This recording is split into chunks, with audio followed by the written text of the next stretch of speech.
Hello friends, welcome to innovative classes.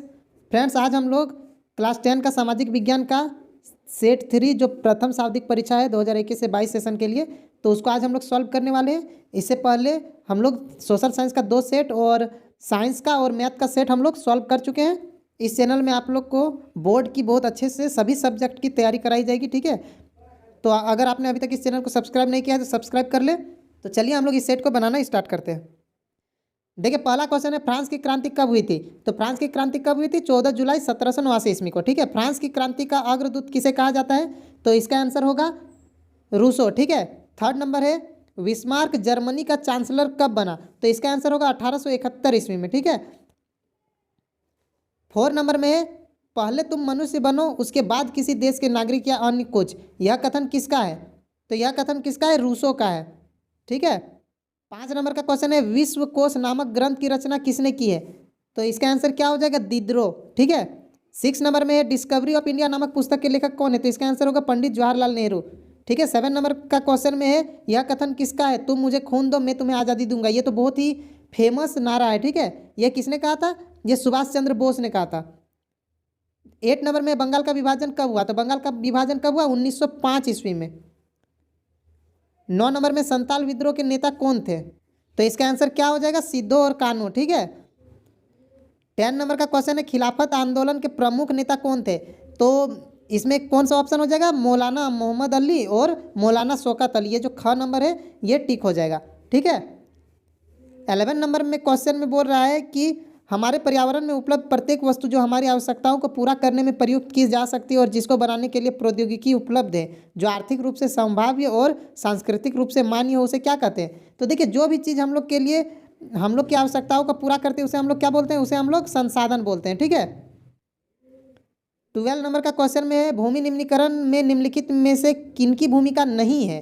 तो देखिए, वनों का काटना, अति पशुचारण, खनन या मधुमक्खी पालन। तो देखिए, मधुमक्खी पालन से भूमि का कटने का कोई संबंध नहीं है, ठीक है। तो ये वाला आंसर होगा। 13 नंबर का क्वेश्चन में है, भारत के कुल क्षेत्रफल का कितना प्रतिशत भाग मैदानों के रूप में पाया जाता है? मतलब भारत में मैदान कितना प्रतिशत है? ये होगा 43%, ठीक है।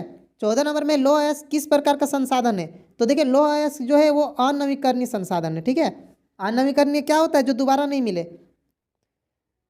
15 नंबर में, गुलाबी सिर वाली बतख किन जातियों में शामिल है? तो देखिए, गुलाबी जो सिर वाली बतख थी वो लुप्त जाति है, ठीक है, ये लुप्त हो चुकी है। 16 नंबर का क्वेश्चन में, भारत में जैव विविधता को कम करने वाले कारक कौन है? तो जैव विविधता किसके कारण कम हो रहा है? तो ऑप्शन में वन्य जीव का आवास का विनाश, ये सही है। वन्य जीव को मारना, ये भी सही है। पर्यावरणीय प्रदूषण एवं दावानल या फिर उपरोक्त सभी। तो देखिए, सारे के सारे कारण है, ठीक है। सारे कारण के कारण जो जैव विविधता है उसमें कमी हो रही है, ठीक है। तो यहाँ पे ऑप्शन क्या हो जाएगा? उपरोक्त सभी। 17 नंबर में, चिपको आंदोलन किससे संबंधित है? तो चिपको आंदोलन किससे संबंधित है? ये ब्रिज से संबंधित है, ठीक है, वनों से। इसकी कटाई के लिए देखिए, जब पेड़ों को काटा जा रहा था तो क्या कर रहे थे लोग? पेड़ से चिपक गए थे, ठीक है, ताकि पेड़ों को बचाया जा सके। तो इसीलिए इसको चिपको आंदोलन कहा जाता है, ठीक है। 18 नंबर में है, जल की कमी के क्या कारण है? अतिशोषण, अत्यधिक प्रयोग, समाज के विभिन्न वर्गों में जल का असमान वितरण, उपरोक्त सभी। तो ये जो है उपरोक्त सभी होगा, ठीक है। 19 नंबर में, टाँका क्या होता है? तो टाँका क्या है? ये पानी जो जल संग्रहण का एक तकनीक है, ठीक है। तो ये क्या है? ये क नंबर वाला सही हो जाएगा। एक टैंक है, भूमिगत टैंक, जमीन के नीचे टैंक गड्ढा किया जाता है, उसी को बोला जाता है टाँका, ठीक है। 20 नंबर में, सन 2025 तक कितने लोगों के जल की कमी झेलने की भविष्यवाणी की गई है? तो लगभग 20 करोड़ लोगों के, ठीक है, जल की कमी होने की भविष्यवाणी की गई है, ठीक है। इसलिए बोला जाता है कि जल को बचाइए, ठीक है। 21 नंबर का क्वेश्चन में है, हम किसी देश की प्रति व्यक्ति आय की गणना कैसे कर सकते हैं? तो प्रति व्यक्ति आय को कैसे निकालते हैं हम लोग? देश की कुल आय को कुल जनसंख्या से भाग देकर, यानी कि यहाँ पे ख नंबर वाला सही हो जाएगा, ठीक है। 22 नंबर में, वे देश जिनकी 2017 में प्रति व्यक्ति आय $12,056 प्रति वर्ष या उससे अधिक हो, तो वह देश निम्न में से किस श्रेणी के अंतर्गत होगा? तो देखिए, वो देश किस श्रेणी में आएगा? वो विकसित देश में आएगा, ठीक है। भारत जो है वो विकासशील देश है, क्योंकि इसका जो प्रति व्यक्ति आय जो है इससे कम है, ठीक है। 23 नंबर में, सतत विकास का उद्देश्य क्या है? तो सतत विकास का उद्देश्य क्या होगा? विकास केवल अपने के लिए या विकास केवल दूसरों के लिए, विकास वर्तमान के लिए एवं आने वाली पीढ़ी के लिए। तो ये वाला सही होगा, ग नंबर, ठीक है। 24 नंबर में निम्नलिखित में से किस राज्य की साक्षरता दर सबसे अधिक है? तो देखिए सबसे ज़्यादा कहाँ पे है? केरल में। केरल में सबसे ज़्यादा लोग शिक्षित है। 25 में बोल रहा है यदि एक देश के प्रति व्यक्ति आय रुपया 500 से 5000 है तो उस देश की कुल आय निम्न में कौन होगी? तो देखिए देखिए एक फॉर्मूला था ना, प्रति व्यक्ति आय बराबर क्या होता है?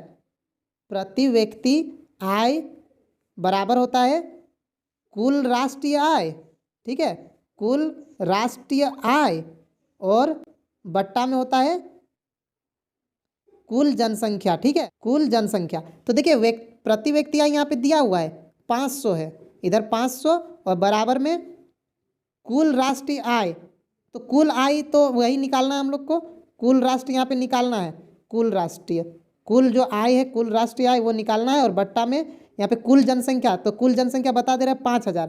अब देखिए यहाँ से कुल आय निकालना अगर है तो क्या करेंगे, ये 5000 जब इधर आएगा तो यहाँ 500 से गुना हो जाएगा, यानी यहाँ पे जब 500 गुना 5000 हो जाएगा तो इधर हम लोग का जो आय है कुल आय वो हम लोग का निकल जाएगा। तो यहाँ जब इसको गुना करेंगे तो कितना हो जाएगा, यहाँ 5 पचे 25 और 2 और 3 5 जीरो, 25 में 5 जीरो आ जाएंगे, ठीक है।